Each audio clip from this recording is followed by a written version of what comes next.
छोरा मान्छे किन नहोस् र हुन्छ नि छोरा मान्छे पीडा त छोरा मान्छेलाई त हुन्छ नि त्यही हो छोरा मान्छे लुकेर हुन्छ एकान्तमा हुन्छ रोको छु म पनि तर अरूलाई देखाएर रोको चाहिँ छैन छोरा मान्छे रुन्छ छोरा मान्छे पनि टुट्छ छोरा मान्छेलाई पनि पीडा हुन्छ छोरा मान्छेको पनि मन हुन्छ चाहे प्रेममा धोका पाएर होस्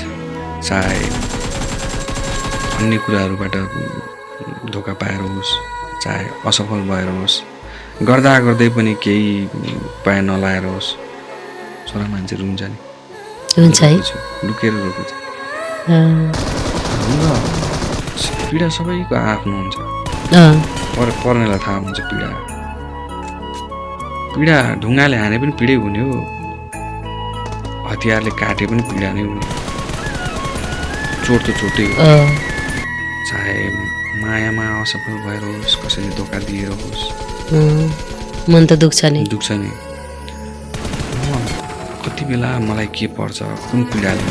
कति बेला चोट लाग्छ भन्ने पीडा सबै एउटै हो कहिले असफल भएर रोका दिन्छन् छन् कहिले साथीभाइहरूले पीडा दिएर रोका दिन पनि छन् कहिले कसैले वचन लगाएर वचनको घाउ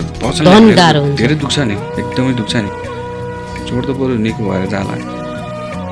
मन पनि शान्त होला तर त्यो मान्छे फेरि देख्दाखेरि फेरि सुरु भइहाल्छ वचनको घाउ त एकदमै सबै